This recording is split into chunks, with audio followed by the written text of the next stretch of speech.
সেটা আমার ভাই ছিল।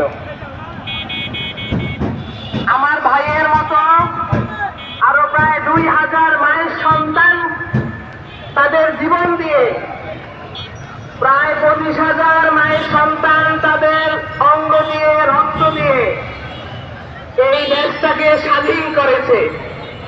যে কারণে আমরা স্বাধীনতার স্বাদ সবাই ভোগ করতেছি। আজকে স্বাধীনতার 1 বছর হয়ে গেল, কিন্তু বিচারের কোনো অগ্রগতি নাই।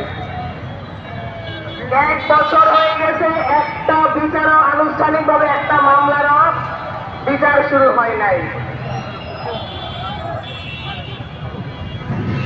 1 বছর হয়ে গেছে, আজকে জুলাই প্রক্লেমেশন এই পর্যন্ত ঘোষণাপত্র দেওয়া হয় নাই।